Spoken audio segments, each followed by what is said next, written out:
Halo guys, welcome back to my YouTube channel. Kali ini aku mau review drakor The Story Park Mariage Contract. The Story Park Mariage Contract ini diperankan oleh Lee Soo-young dan Bae In-hyuk. Oh iya, sebelum lanjut, buat kalian yang belum subscribe channel aku, jangan lupa subscribe dulu ya. Terima kasih. Oke guys, nggak pakai lama biar kalian nggak keburu bosen. Langsung aja, check it out. 도장 찍었으니 됐어. Ketika CEO tampan terjebak cinta dengan seorang gadis yang berasal dari masa lalu. Pertemuan keduanya terjadi secara tak sengaja saat si pria sedang mencari pasangan untuk pernikahan palsunya.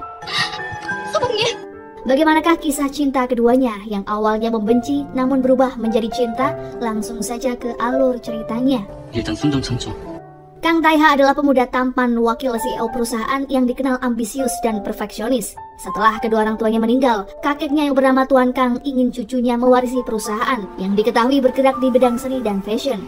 Seorang asisten Tae-ha yang bernama Hong memberitahu jadwalnya di hari itu, yang mana Tae-ha harus melakukan pernikahan palsu di depan Tuan Kang.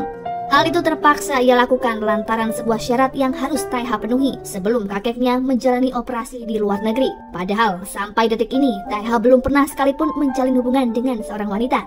안 했어? 네. Beberapa waktu yang lalu di depan sang kakek, Tae-ha mengutarakan rencana pernikahannya dengan seorang gadis bernama Vanessa. Vanessa adalah seseorang yang akan ia sewa untuk melangsungkan pernikahan selama 1 hari saja. Sementara Tuan Kang terlihat dalam perjalanan menuju hotel tempat pernikahan Tae-ha akan berlangsung. Tae-ha pun bersiap menggunakan jas pengantinnya. Beberapa jam menuju pernikahan, ia mendapat kabar buruk jika Vanessa tak bisa dihubungi. 네. 이해가 됩니까 이게? 이해가. Di tengah kepanikannya karena Tuan Kang akan segera tiba di hotel, Tae-ha dikejutkan dengan kemunculan seorang gadis yang nyaris tenggelam di kolam renang. Tae-ha meminta Hong untuk segera menolongnya, tapi ternyata Hong tak bisa berenang hingga Tae-ha yang terjun menyelamatkan gadis tersebut. Setelah berhasil membawanya keluar dari dalam air, Tae-ha berniat menelpon ambulans, namun gadis itu keburu sadar dengan memuntahkan banyak air. Belum diketahui identitas gadis tersebut, tapi setelah membuka matanya, ia langsung memeluk Tae-ha dan memanggilnya sebagai suami. Tae-ha menganggap wanita itu kurang waras atau ingatannya sedang terganggu setelah insiden itu. Sementara gadis berbaju putih pun berusaha mengingat kejadian sebelumnya. Flashback ke masa dinasti Joseon, ternyata gadis yang tenggelam bernama Park Yeon-woo. Ia dikenal sebagai gadis kupu-kupu yang menciptakan desain gaun yang seketika membuat pelanggannya memancarkan aura kecantikan. Banyak gadis yang mengantri untuk membuat gaun yang sebenarnya dilarang karena terlalu terbuka.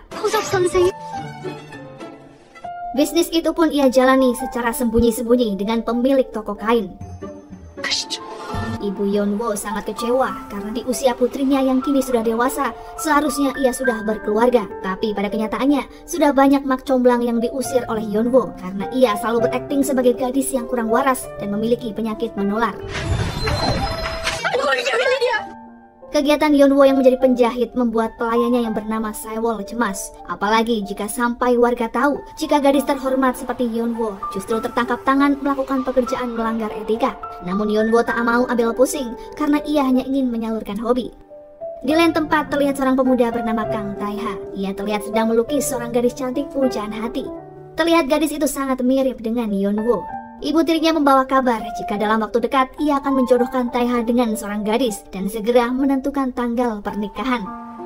Di lain tempat, Yeon-woo menuju ke toko kain karena ia ingin kembali menjahit. Yeon-woo kecewa karena pemilik tempat usaha tak mau berbisnis lagi dengannya dikarenakan banyak penjahit yang sudah menjiplak karya Yeon-woo. 쪽 선생하고는 볼 일이 없어. Di istana, raja pun dibuat murka karena tuan putri terpergok menggunakan pakaian yang minim. Seorang dayang mengaku jika ia mendapatkan gaun tersebut dari penjahit di Hanyang. Raja lalu memerintahkan menteri kehakiman untuk mencari tahu penjahit karena mulai meresahkan.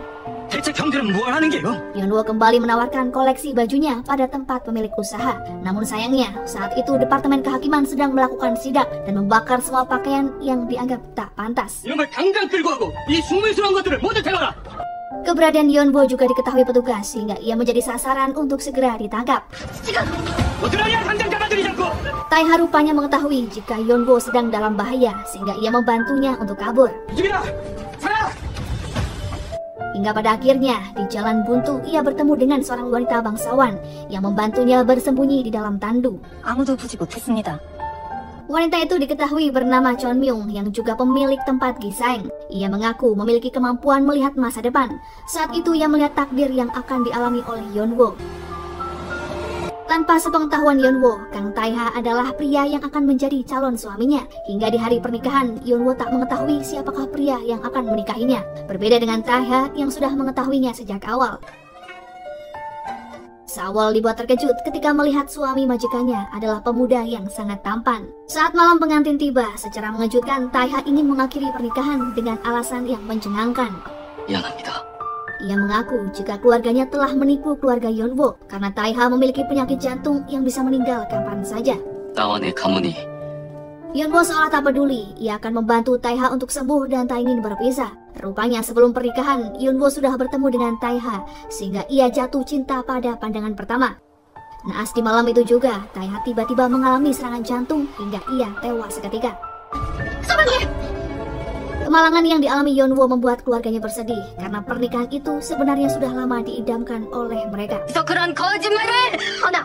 Keesokan harinya, ibu tiri Taeha mendatangi rumah Yeonwoo. Ia menuding Yeonwoo telah menyakiti putranya hingga kehilangan nyawa. Yeonwoo yang sudah tahu jika wanita itu sedang bersandiwara memilih untuk mengalah. Ia berjanji akan menjalani masa berkabung 3 tahun dan tinggal di kediaman suaminya. Setelah upacara pemakaman, Yeonwoo menemukan hiasan pakaian pengantin terjatuh di kolong meja. Ia pun menyimpannya sebagai kenang-kenangan. Malam itu seorang pria misterius menyelinap ke rumah Yeonwoo lalu menculiknya. Gadis itu pun tak bisa minta tolong karena mulutnya tersopal.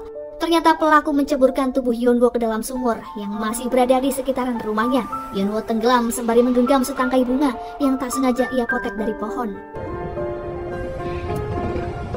Kembali ke masa kini, Yeonwoo akhirnya yakin jika semua yang ia alami bukanlah mimpi karena dirinya masih menggenggam bunga yang sama. 꿈은 아니야. Yeonwoo mengira telah melewati gerbang kehidupan di dalam sumur sehingga bisa melakukan perjalanan waktu karena ia tersadar di tempat yang berbeda. Oke guys, gimana? Seru kan ceritanya? Kalian bisa tonton selengkapnya secara gratis di aplikasi perdrakoran seperti Viu, Drakor ID, Telegram, dan lain sebagainya. Oke guys, terima kasih buat kalian yang udah nontonin video aku dari awal sampai akhir. Sampai jumpa di video berikutnya. Bye bye. Thanks for watching.